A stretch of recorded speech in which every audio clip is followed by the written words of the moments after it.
Douglas Carswell in the house. Welcome to the County Line. County Line congregation, welcome back.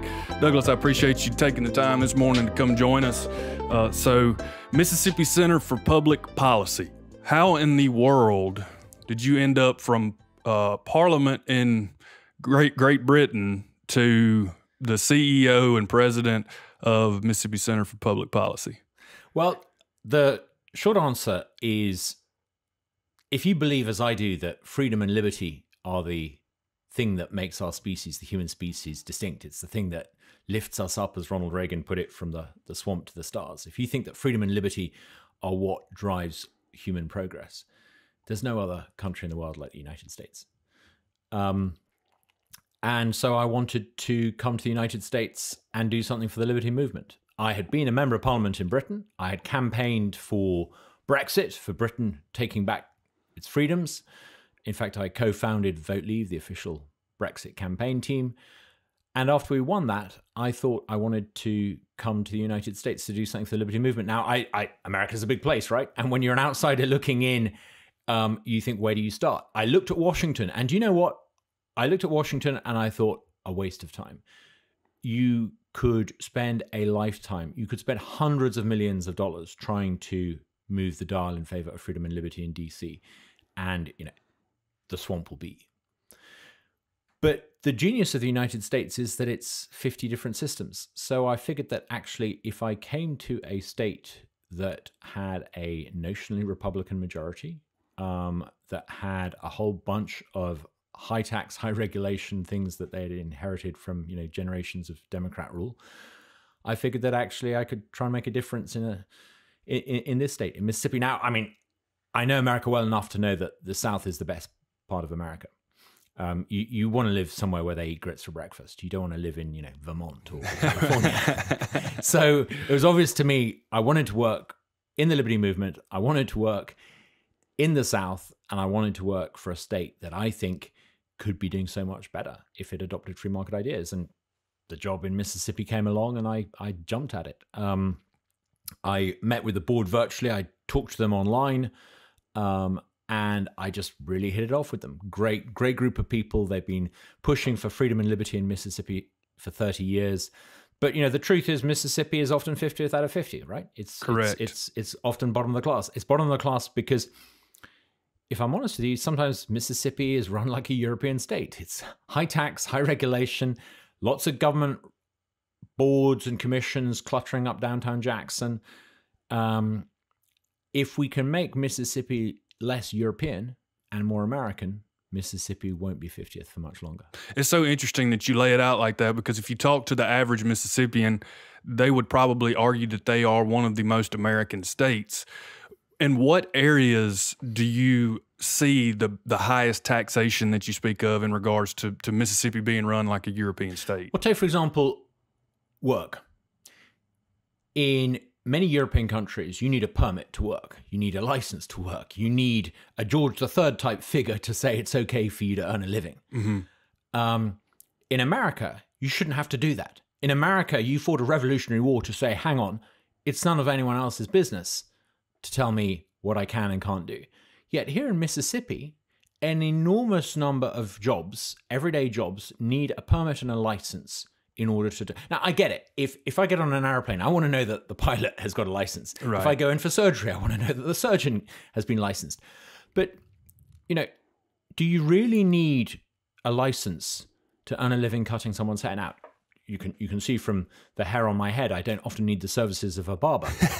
But if I did need the services of a barber, I think I would take my chances with an unlicensed barber. Why do you need permits and permissions for everyday occupations? It's a European way of running a state. It's one of the reasons why Mississippi has been held back. You need permits for many things. We are surrounded here in Mississippi by states that have done incredibly well. Look at Tennessee. How many young Mississippians do you speak to who say they want to go to Nashville? Right? Too many. How many young Mississippians do you meet who want to go to Austin in Texas? Too many. What does Tennessee and Texas have? No income tax. No income tax. Exactly. We need to get rid of the income tax. We need to get rid of it completely. Now, we cut it down to a flat 4%. That's great. That's progress. But we need, if we want to join that Southern success story, for 30, 40 years, states like Texas, Florida, Tennessee, South Carolina, North Carolina, Georgia, they've been thriving. They've been thriving because they've cut taxes and deregulated. We could be part of that Southern success story if we get rid of the regulations that are holding us back. Some would argue in favor of those licenses and the fees and all that comes with having to obtain those permits for those, like barbers or what have you. If we were to deregulate that and say we do take chances on professions such as barbers that don't have licenses, the state depends on that revenue to a certain extent. And I would say probably because our tax base is so distraught, for lack of a better word. Do you think that would have a positive impact on the revenue or a negative impact? The rationale for maintaining these permits and licenses is not that they generate large volumes of revenue for the state. I mean, they just don't. Okay. The argument put forward is that the customer needs to know that the people doing these jobs have been certified. Again, that's just baloney. That's the kind of argument George III would be saying if he was running America today. The real reason why we keep these licenses is because the people who've already got them want to keep out cheap competitors. If you look at occupational licensing, it's largely a racket. It's a scam. It's what you might call an aristocracy of certified professionals using regulation to keep out cheap competition. I see. One of the things that the governor, I think to his great credit, has done, this is Tate Reeves, he signed into law a bill that we had been pushing for universal occupational licensing recognition. This means for 27, I think it is, different professions, if you've got a certification and a license in a different state, you can automatically apply to get a license and get it here in Mississippi. Now, that hasn't led to a flood of people coming in from outside, but what it has done is caused Mississippians, particularly young Mississippians, to turn around and say, hey, hang on, why am I having to take several hundred hours of nonsensical training to get a permit when some guy from Alabama can come in and get one right away? So it's creating this downward pressure on certification. And I think there's one area of certification that really needs to be addressed, and that is particularly teachers. If you have a small monopoly of certification for teachers in the hands of state officials, and they often tend to be terribly woke, and they often tend to be, prone to left-wing thinking, it infects the whole public school system. So I think there are not just good economic reasons to get rid of restrictive licenses.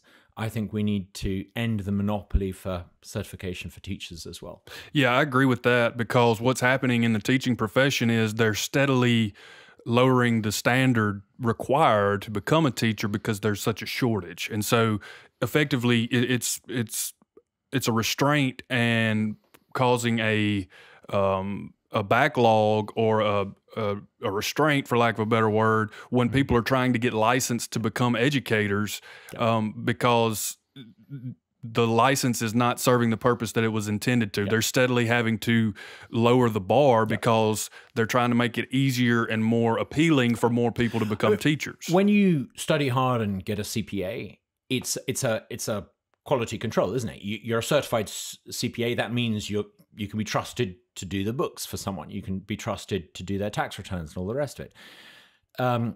It should be similar when you're a certified and approved licensed teacher. The problem is you've got a monopolistic system of approval for teachers in particular.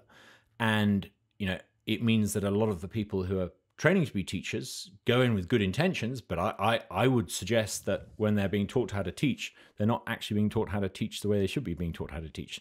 They're often, not always, but often in other states, there's evidence that they're being taught to almost teach children what to think rather than how to think, to create mini activists in the classroom. Very much so. I was in the Masters of Education program at the University of Southern Mississippi about 4 or 5 years ago, and came to recognize very quickly that the curriculum had been heavily influenced by the woke ideology.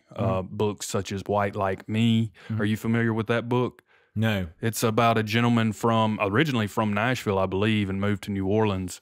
And basically the entire book. Again, the book's titled White Like Me, and the author's name escapes me, but people listening can find it online. And he basically goes through and, in typical woke fashion, outlines his thinking behind every reasoning why America's racist. And let me tell you something. If America was racist, right? When I came to this country, I was in a long line of people at an Atlanta airport, and standing in the line in front of me and behind me trying to get into this country were people of every color, every continent, every culture, every creed trying to get into America. If America was so racist, they wouldn't be coming here. If America was racist, look at the southern border. You see tens of thousands of people trying to climb over the fence and make their way into Texas. If America was racist, the traffic would be going the other way around. There'd be tens of thousands of Texans trying to climb over the fence to get to Guatemala. The fact that all these people want to come to the United States tells you something about America. It tells you what liberal progressives don't realize, which is that this country is a land of opportunity for everyone.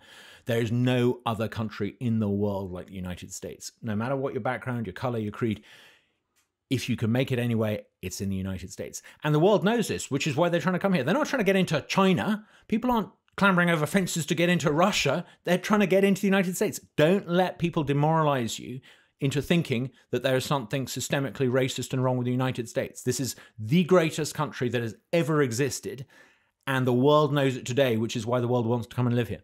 It's so interesting to me to analyze the origins and intentions behind the woke ideology, and I've come to the conclusion here recently that they want to recreate and feed off of the civil rights movement that happened in the 50s and the 60s, but the problem with that is that most of these elites who espouse this ideology have zero experience with that, even similar situation. They're not from the South. They're not, they're from the Northeast and Ivy League educated. And I would say the civil rights movement was about making good the founders' promise. When the founders wrote very famously, all men are created equal, they meant that all people should be equal before the law. And irrespective, unlike back in old Europe before the Enlightenment, it didn't matter what you were by birth, it didn't matter what you were by color or creed or caste. In this new republic they were creating, all people will be treated equally. There's a very, very famous series of discussions that the founders had, and some of that's reflected in the Federalist Papers. They very clearly wanted to create a society where people will be judged as individuals, and that was a revolutionary idea at the time. America, unfortunately, didn't always live up to that founding principle. But that's not to say the principle was wrong. It's just that human nature is flawed, and the Republic created leaders and laws that didn't live up to that promise. One of the reasons why I think Martin Luther King so resonated with the people across the United States from every background is because he appealed to this founding principle. He was echoing the promise of Jefferson and Madison and the founders. He was, if you like, true to that tradition of the founding of the Republic. Woke is completely different from that. Woke is not about creating a society where people are equal. Woke is fundamentally about destroying and undermining the foundations of the American Republic.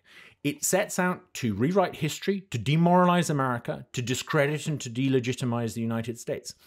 It's not just a case of people causing a bit of a fuss and you have to indulge them and be nice to them. They fundamentally want to destroy your way of life. They fundamentally want to overturn the moral codes that you believe and that your forebears believed in, that have elevated them and this society to what it is today. The culture war is not a war of choice. It's being inflicted upon this republic. And if there's one flaw I think Americans have is they're too nice, they're too polite. They're too good-natured. And they've allowed this obnoxious minority in academia to perpetuate ideas that are now fundamentally destructive to the country. You wouldn't let a foreign power do this to you. So why are you allowing woke ideologues do this to you? As an outsider, I implore you, not just for your sake, the United States, the future of the United States matters to the world. If you guys go down, if you guys lose what made you exceptional, if you guys lose the founding principles, it's a disaster for you guys. It's a catastrophe for the world. Don't let the woke mob bully you into believing America is flawed and wrong. You're not. So who do you think's currently, as it stands today, winning the culture war? The left, undoubtedly. And the reason is... Is it close? Is it getting closer? There is some evidence that conservatives are waking up to it, but too many conservatives are still worrying about things like, and don't get me wrong, I'm a huge advocate for cutting income tax, but talking about income tax and deregulation. The real battle of our time is not just about economic issues. It is fundamentally about cultural issues. The woke left has been very, very good. They've captured the education system. How many states have notional Republican majorities like Mississippi, but Republicans who sit there in office thinking they're in control, all the while they have a Department of Education that promotes teaching sources that are overtly in favor of critical race theory? How many Republican politicians sit there and allow within their state teacher training faculties to produce a cadre of teachers who go out into the classroom and create a generation of young activists? This is why conservatives are losing the culture war. We pushed back very successfully in the 80s and the 90s because we used what was then the new medium, things like talk radio, to push back. We've been completely outgunned recently. We've got the tech platforms that are rigged against us. We've not been as effective at pushing back. This is why I think, by the way, your efforts are really, really commendable. It's initiatives like this that allow us to talk back. But, fundamentally, conservatives need a sense of strategic direction. They need to recognize culture is important. Culture is vital. Culture is upstream of everything. And if you don't fight back in the culture war, you're going to lose everything ultimately. And we need to understand, we need to stop being so defensive. Every time we get into an argument with the left, there's a fear, particularly in the South, given the history, that if the other lot characterize us as somehow being bigoted or racist, we have to surrender. No, there's nothing extreme or racist about believing that all people are created equal. There's nothing bigoted or racist about believing that positive discrimination is discrimination and therefore morally wrong. There's nothing bigoted or racist about believing that the United States is a great example of how to live your life, how countries could organize themselves. There's nothing bigoted or racist about believing that Western culture has produced the pinnacle of human achievement. These things, I think, need to be said, and they need to be articulated, and we need to stop apologizing for it. It does worry me that Republicans or conservatives in general are lacking in the awareness of what woke is and how it has impacted our country over, a long history. It's just coming to the surface now, as you well know, but it has infiltrated our educational institutions, academia, media particularly. My worry is more so than Republicans being aware are people that call themselves Democrats or liberals. I think they have to recognize and begin to separate themselves from that obnoxious minority that you alluded to. Absolutely. Stop and ask yourself a question. Jimmy Carter, I think, was a good US president. He wasn't a brilliant president. Personally, if I was around, I would have favored Reagan. But I think Jimmy Carter was a good man. Jimmy Carter's type of Democrat Party was a party full of good, decent patriots. Even, and not all of your listeners will agree with this, I would even say actually Bill Clinton, not his wife, but Bill Clinton was a decent politician. Oh, I think so too. I think he balanced the books. He accepted Wisconsin's model of welfare reform. I think Bill Clinton, if you're going to have a Democrat in office, you can't, you could do a lot worse than Bill Clinton. I think he was a good president. What happened to that Democrat Party? What happened to the Democrat Party? It's been hijacked. I know. Democrats need to ask themselves, at what point, as Jordan Peterson famously puts it, at what point do they go too far? At what point do they say, hang on, if you believe in equal treatment for all people, you can't be in favor of affirmative action. If you believe in feminism, you can't support having biological males invade women's spaces. At what point do decent Democrats say enough?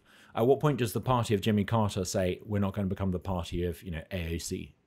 And I think they lack leadership in that regard. I think the closest thing they have to it is Joe Manchin. And, who knows what he's going to do? Do you think he's going to run?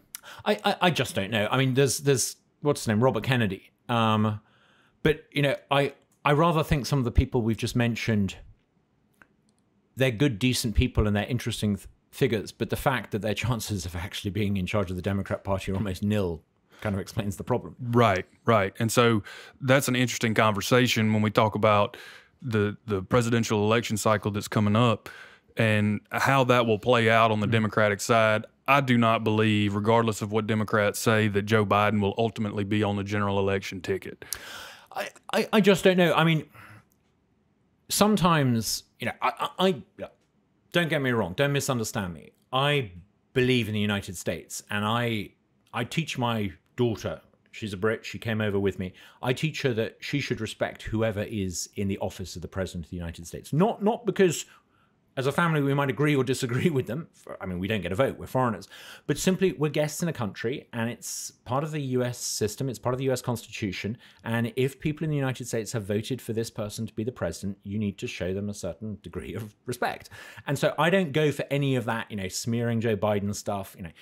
I think for a civil republic to survive, people need to show some respect to whoever is duly elected to the highest office.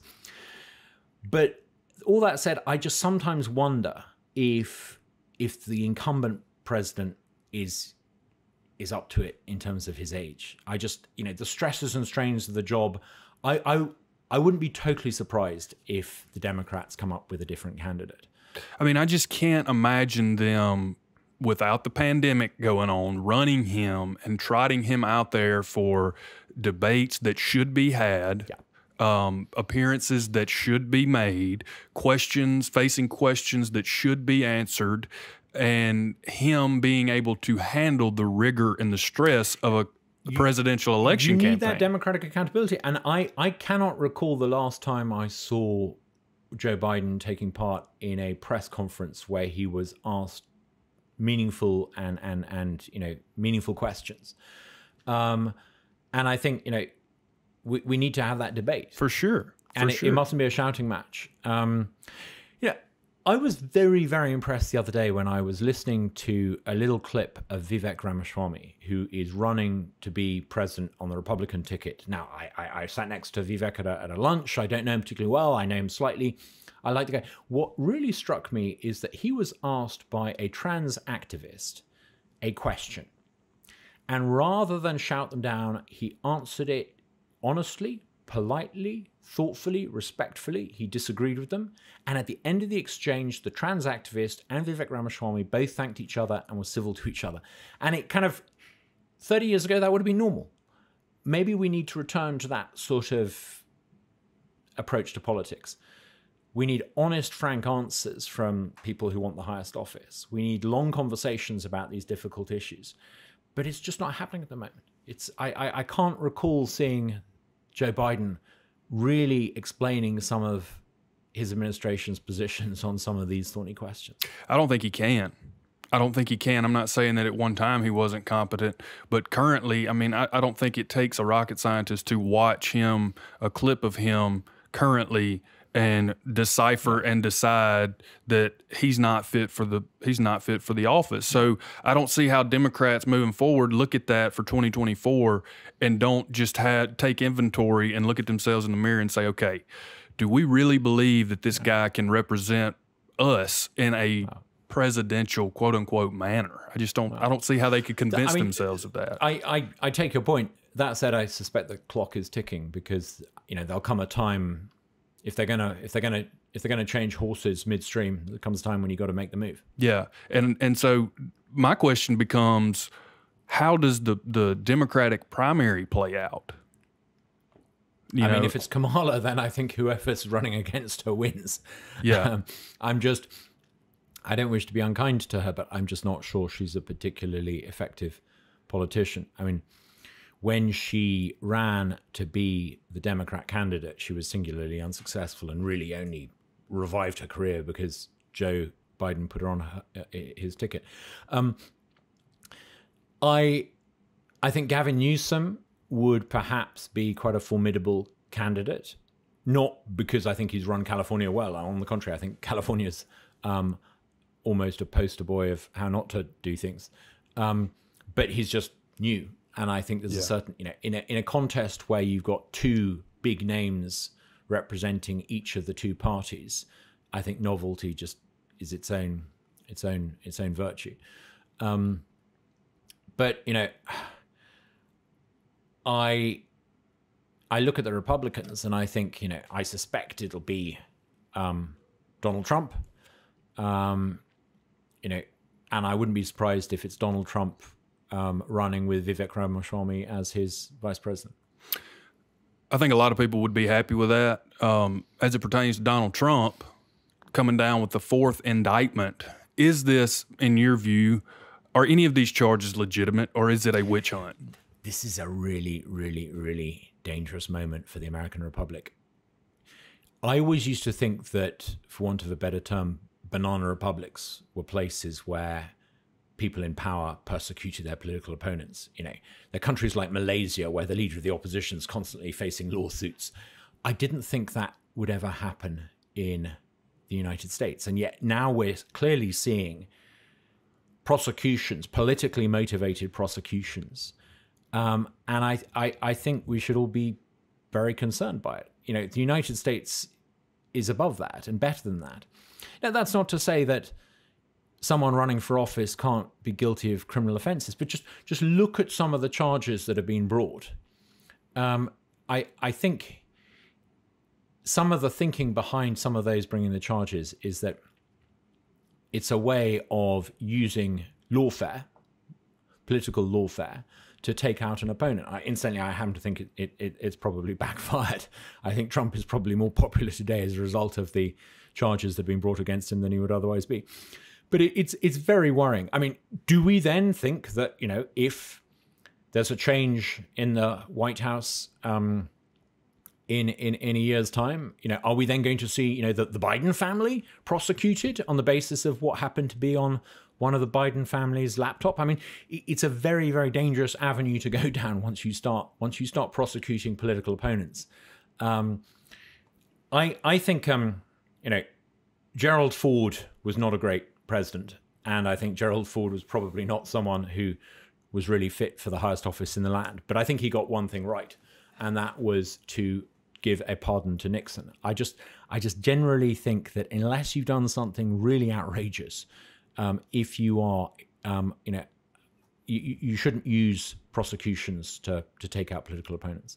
Well, there are things that I do on a daily basis that if a prosecutor wanted to try hard enough, they could spy on me, they could dig, they could find things that I do that are outside of the law. No matter how minuscule it may be, they could find wrongdoings in my life, and they could continue on towards a path of prosecution if they so chose to do that, if they were that adamant to paint me in a bad light. And I think that's what's going on. Now, my question becomes, is this collusion on the part of the DOJ across the country, whether it be Florida, Georgia, at the federal level? Are they just looking across the country and saying, okay, we're all in alliance on this. We understand that we want to make it as tough on Trump as possible? I just don't know that. I simply don't know that, and I'm not in a position to answer it.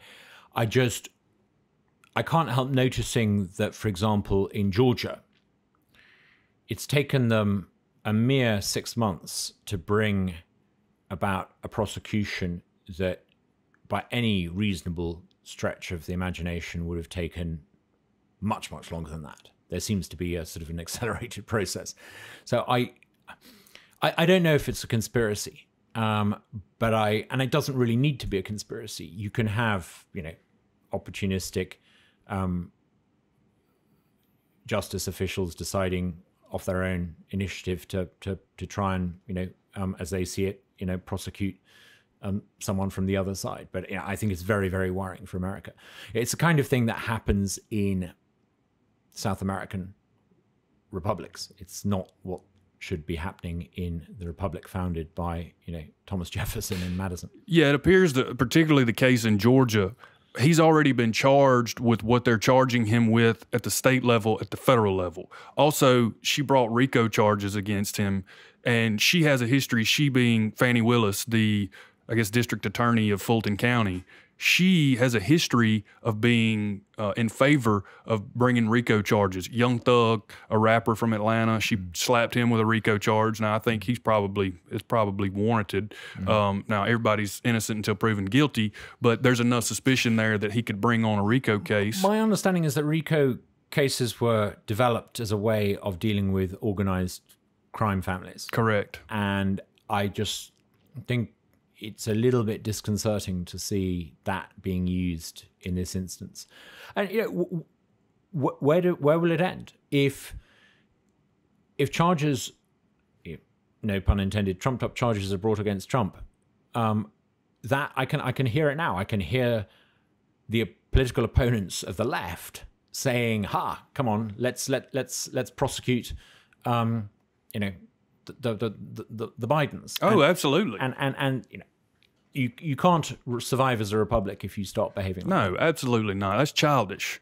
I mean, and there's already evidence. There's already evidence since the House has been taken by the Republicans that they're going down that path. They are going to try to retaliate. And I'm not particularly in favor of a two-party system. I mean, I understand why it exists, but all things considered, when you consider technology, just the nature of politics now, social media, the two-party system has done more to divide us than unite us. And I think we have got to find a way to see past the red, the blue, the R, the D. I agree. I can't help noticing, though, that there was a young politician who won and came to national attention and won the nomination of his party by giving a speech that said exactly that. He talked to Barack Obama. He talked about the blue states and the red states and how America shouldn't think of itself as divided by blue states or red states, blue states. Yet since then, I can't think of someone who's done more to at every opportunity divide the blues and the reds, at every opportunity to play the sort of the culture card. Yeah, as I look back at the history, the relatively recent history of the United States politics, it appears that whenever Obama entered, around that time frame, whether we can directly contribute it to him or not, regardless, around the time that he entered office, the division became more intense. I think you're right. I think part of the blame should go to Bush the Younger's, was it Karl Rove, his great election strategist? He started this idea of what he called wedge issues. And he started deliberately using particular issues that were very emotive to core supporters as a way of boosting turnout. And once Karl Rove started using wedge issues to boost turnout in key states like Florida, it started to have an equal and opposite reaction, the laws of physics. And I think it started to provoke the left to do something similar, whether they were conscious of it or not. And you're right. Obama then comes in, and despite his warm words, he very much plays the game of using certain issues to boost turnout, to win elections and suppress turnout in other districts. Politics in America then becomes not a popularity contest, it becomes an unpopularity contest. You can almost say from Obama. Obama comes in. You then have Trump being elected because he is not a Clinton. You could almost say that Biden is then elected because he is not Trump. And it almost becomes a case of, voting out whoever has been annoying Americans most in the White House for the longest. Politics then becomes an unpopularity contest. I'm not sure that's really, would the system as it's currently operating have ever been able to produce a Ronald Reagan or a Bill Clinton? I'm not sure that it could have.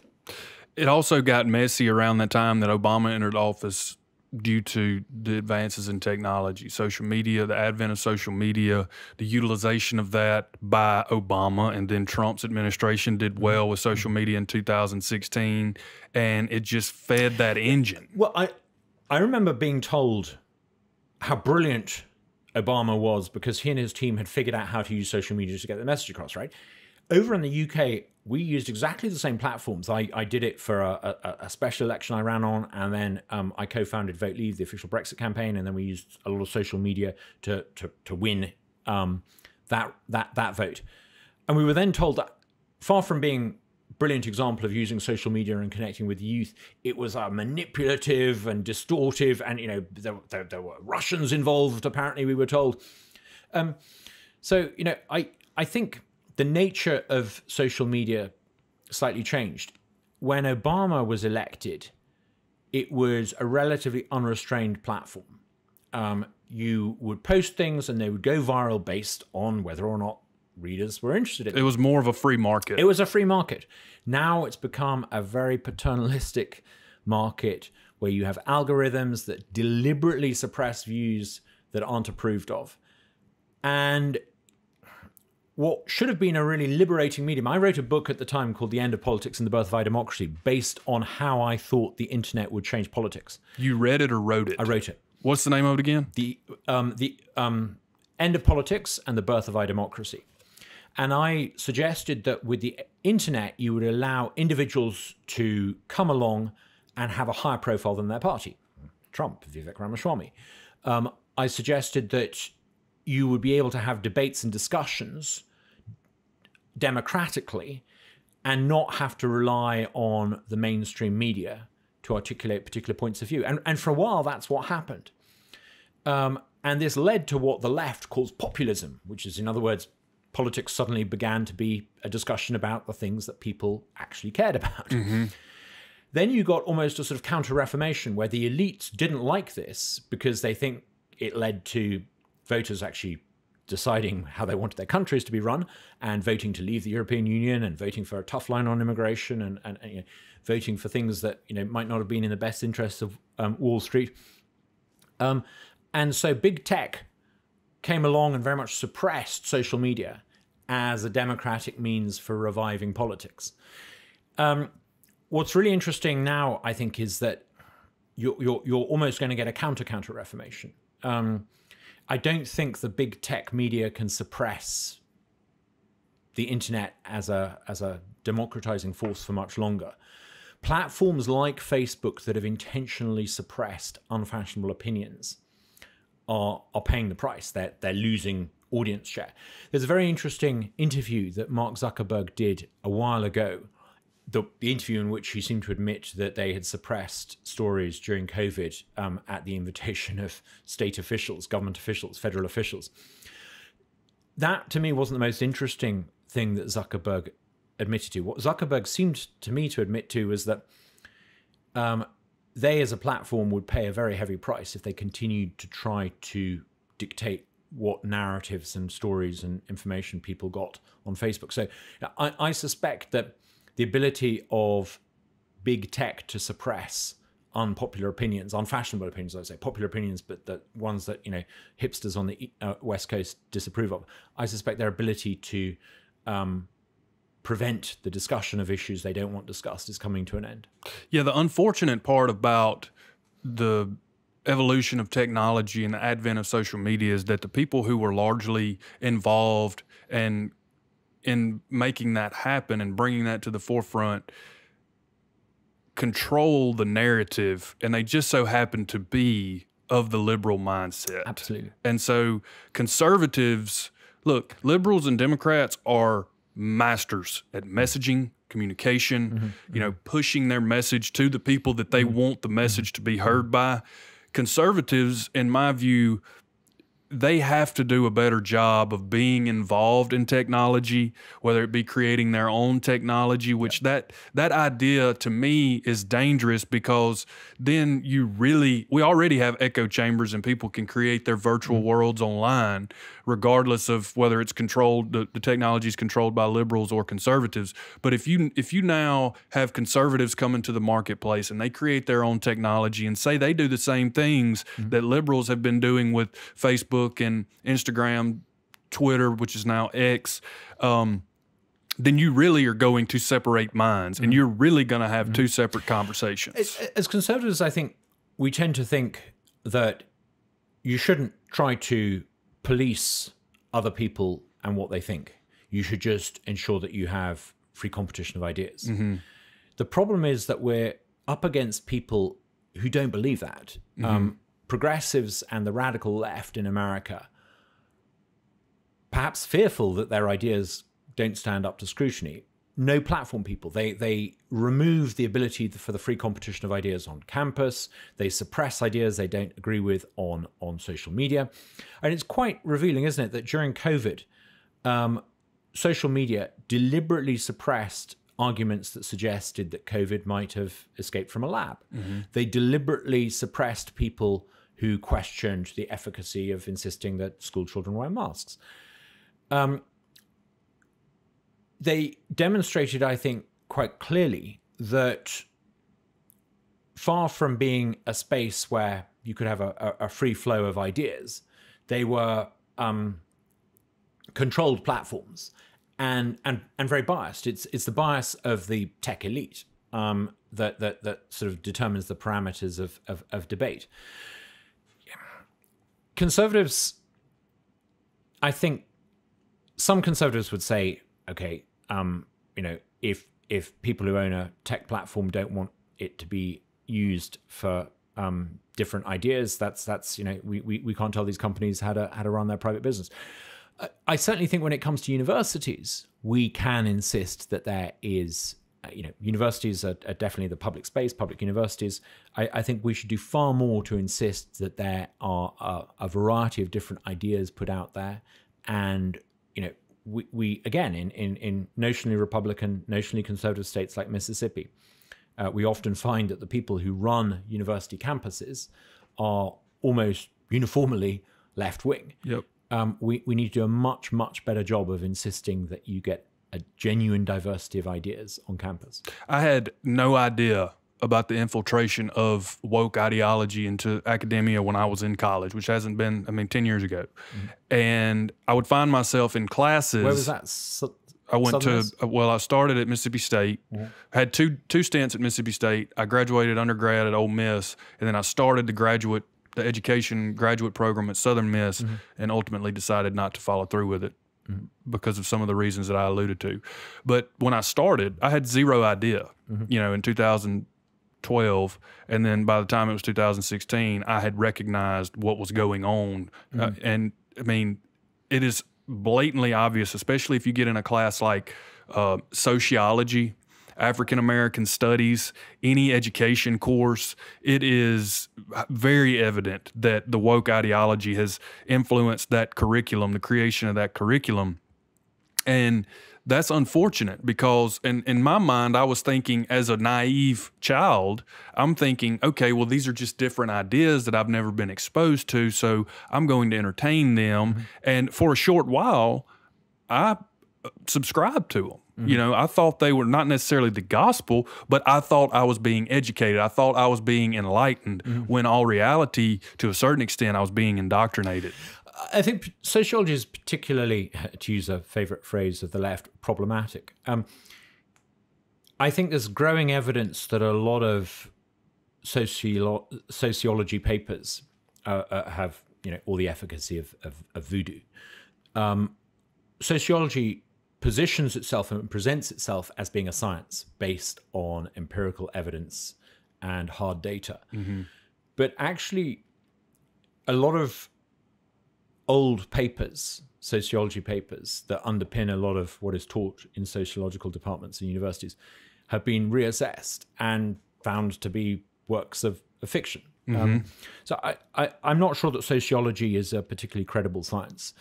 I think it's a little bit like macroeconomics today. Macroeconomics is dominated by people who present spreadsheets and data and sums and mathematics. They present themselves as a science, but they're not really. They're not credible. They don't really apply the scientific method to sociology. They don't really do what you need to do in science, which is to run, in effect, the equivalent of clinical trials to test data, to replicate results. An enormous number of papers in sociology have findings that haven't been and can't be replicated by third parties. So I think a lot of sociology is, I would say, intellectually valueless. Yeah, I mean, that's the takeaway that I had largely after taking courses in sociology and then reflecting on them after the fact, even psychology to a certain extent, like the labs that they had us do when I was on campus at Mississippi State. Now, again, this has been 10 years ago, so things could have changed. I'm just saying that's the way it. They may That's have the way changed, but not necessarily for the better. yeah, and so my question ultimately became, once I had my stint in public universities in the state of Mississippi, where does this line of thinking come from, and why is it being, I mean, I know why it's being pushed in the universities, but who is behind the advocacy and implementation of these ideas in our universities? A lot of the origins of woke ideology stems from something called postmodernism. Postmodernism is a movement started in France, like many bad ideas. It came out of continental Europe. No, seriously, a lot of the world's most dangerous isms come from Europe. It's no coincidence. It's the English-speaking world that has, on 3 occasions, had to go into Europe to save Europe from the consequences of its own distorted and evil ideologies. Nazism, Marxism, Jacobinism. The postmodernists basically argued that there's no such thing as objective truth. And they also, I think, more consequentially,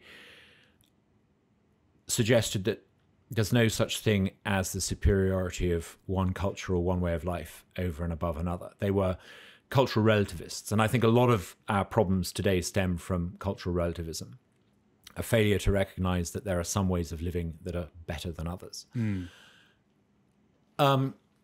So some academics, I think, have been influenced by postmodernism. Some have been influenced by cultural Marxism. What do I mean by cultural Marxism? Marxists used to argue, and still do argue, that you can understand the world by looking at it as a competition between the oppressed and the oppressor. Traditional Marxists would say that it's the capitalists and the bourgeois who exploit the workers. The cultural Marxists come along and say the division is not socioeconomic so much as based on race or gender. And you've got, a hierarchy of oppression with the oppressors on the top, who usually tend to be white and male, and the oppressed on the bottom. Then a slight twist to that, the intersectionalists came along and said there's a sort of intersection of oppression. If you have a particular range of these immutable characteristics that can give you an even more sort of bigged up status as someone who's oppressed or an oppressor. But why is this nonsense so popular in universities? My theory is a lot of it is due to laziness. If you are not very bright and not very industrious and not very hardworking, this woke belief system gives you a ready-made way of sounding more intelligent than you are. You can apply it to history, you can apply it to sociology, you can apply it to economics, you can apply it to pretty much any aspect of academic thinking. I mean, you might think, surely you can't apply these ideas to mathematics or physics, but tragically we're starting to see some of this. So I think it allows tenured professors to look and sound more, well, cleverer and harder working than they actually are. I think that is it's a convenience to wear it. Why I think the more interesting question is, do administrators in these universities go along with this? Why do they tolerate a faculty that is woke and then apply the same ideas to the administration of the university? Part of it is cowardice. If you are a senior official in a university and someone comes along and says, we've got this diversity and inclusivity program and we're going to apply it, you probably don't look in too much detail at what that actually means in terms of how students are going to be taught, who can be against inclusivity, who can be against diversity. It probably doesn't pay for you to ask too many questions. Why? Because if you're the person who's against diversity and inclusivity, there'll be terrible consequences for your career. So you just kind of, you go along with it. I think also a lot of university administrators are very wary of the fact that they run probably a very difficult political operation. They've got they're dependent on public money. They're very high profile. A large number of people around the state have car tags with the university badge on it. Everyone has a view about the university. They don't want to be the university that gets into trouble. And so, you've got faculty pushing these ideas and administrators who don't want to stand up to it. And so inevitably you end up with an American equivalent of the Chinese Cultural Revolution. Mm-hmm. And that's what's happening. It should really concern America because there's this very famous incident in American history, the Salem witch hunts. During the Salem witch hunts, a small group of girls accused decent citizens, this was in New England in the 1690s, a group of hysterical girls accused decent citizens of being witches. And, there were a whole series of trials. I think about 20 people ended up being hanged, or one of them was crushed intentionally by rocks as a form of cruel and unusual execution. Why was it that otherwise sane and rational people got it into their heads that people were witches? It wasn't the girls whose hysteria was the problem. It was authority failing to stand up to it and say this is nonsense.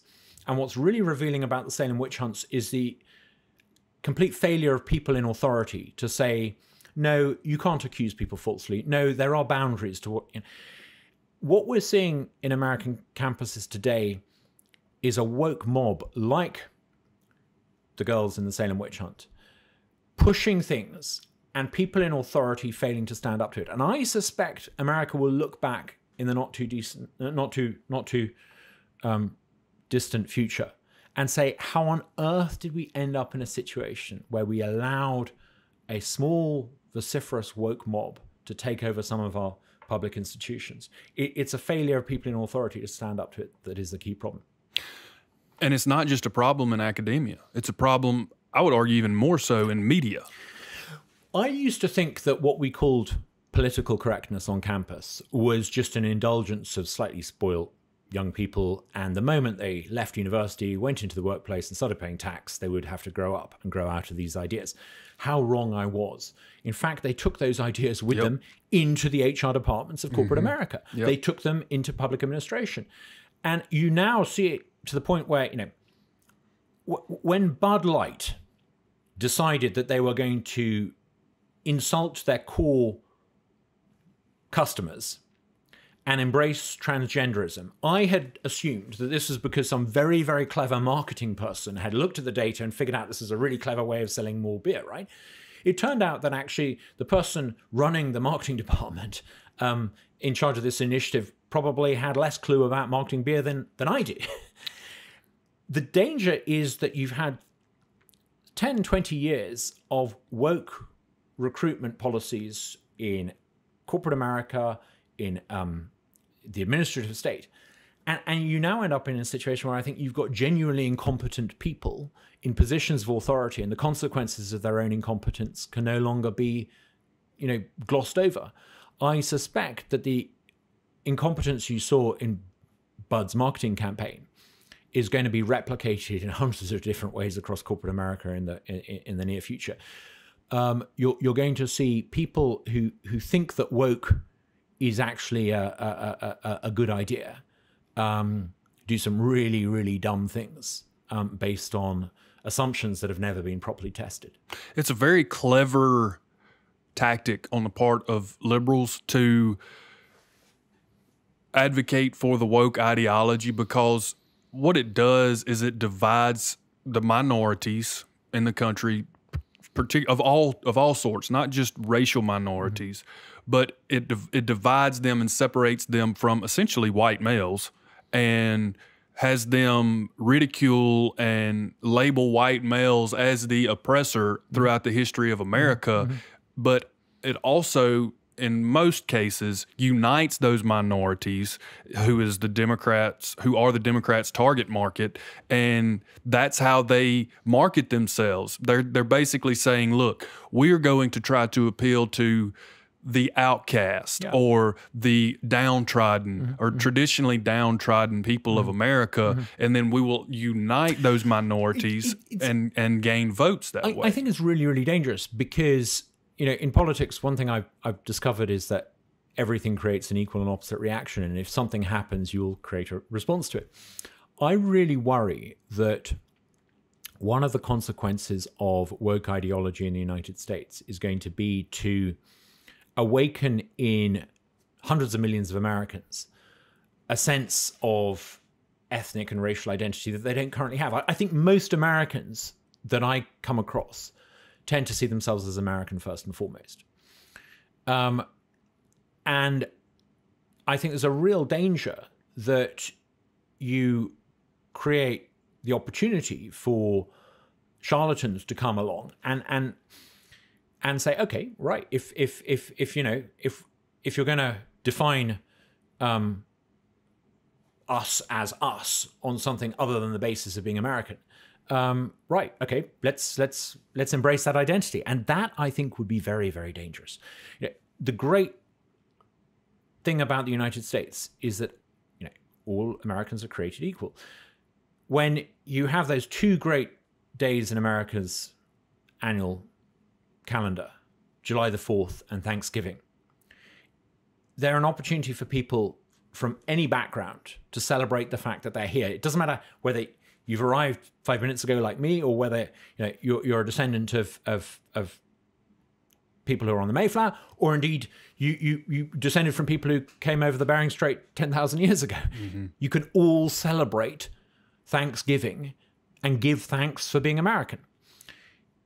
If you insist upon Americans seeing themselves as belonging to a particular ethnic group, you undo all of that. You go back to the pre-American, pre-modern idea that we should define ourselves on the basis of birth.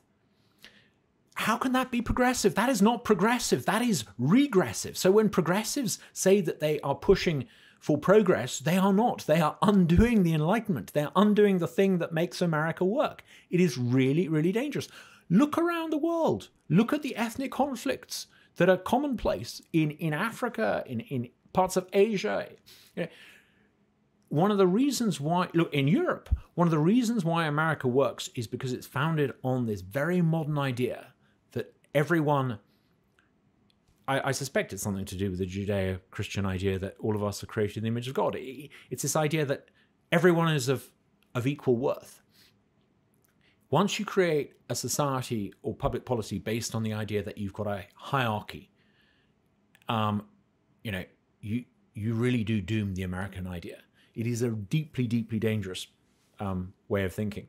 Victor Davis Hanson has a video out describing just what you have described, and essentially saying the same thing, that we are now, after the civil rights movement, which was, in my opinion, and I believe in Victor Davis Hanson's opinion, the pinnacle of equality for all, we started regressing back to separation by ethnic groups, separation by race, because of identity politics. Yeah. When affirmative action was first approved and given the sign-off by the Supreme Court, it may not have actually been the first time, but one of the times about 40 years ago, when the Supreme Court said it's okay to discriminate on the basis of race when it comes to admissions, one of the justices of the Supreme Court very famously said, you know, we need to do this for 25 years. You know, and in 25 years' time, the need for us to discriminate in favor of African Americans and discriminate against white Americans, in 25 years, we won't need to do that anymore. And I think a lot of people at the time probably bought into it and thinking, you know, it's a temporary measure. We're equal, but, you know, we're going to give, you know, our fellow Americans you know, a leg up. A leg up. You know, 40 years later, far from those temporary programs being temporary, they have become embedded and ingrained. And they don't just affect university admissions. Take, for example, the question of how municipal money is used in a city like Jackson. I would have thought that most people living in Jackson, as I do, would want to see their tax dollars used to provide water or sewage or whatever it is based on value for money. But because of affirmative action programs, money is often spent not on the basis of value for money, but on the basis of affirmative action. Contracts have to go to minority-owned companies. That's just one example of the way that this destructive thinking is becoming more and more ingrained in public life in America. What's really exciting, though, is that the Supreme Court recently ruled that affirmative action has no place in the United States. I think we shouldn't just now push ahead to end affirmative action in higher education. We should push ahead to end affirmative action in all areas of public life. Now, some people might say if you do that, you're going to end up with unequal outcomes. You're going to see more, for example, Asian Americans or Korean Americans entering higher education and fewer African Americans. Okay, if that happens, let's address some of the consequences of that. Might it possibly be that the reason why you get different outcomes isn't because of supposedly the institutional racism of the institutions, but because there are other factors that need to be addressed? And if there are other factors that need to be addressed, let's address them. I don't think you do equality any favors by having this system of imposed affirmative action. Yeah, what happens is, as we set the bar lower for certain Americans based off of race, we're essentially telling those Americans that they're not as good as the other races that don't have those standards to abide by. I mean, I couldn't even imagine it, but if I was a African-American graduate who had got my degree through hard work, I would be very concerned if anyone thought that I somehow had been given a leg up. It's condescending, it's patronizing, it's un-American. I think affirmative action has been tried for a lot longer than the 25 years the Supreme Court initially thought it should be tried for. It hasn't created the more just and equal society. It's actually been incredibly unjust and unfair, particularly on Asian Americans. It needs to go. But I don't think we should give up on the idea of equality. We need to now have a serious conversation. Okay, it's not the institutional racism of the Harvard's admission system that explains why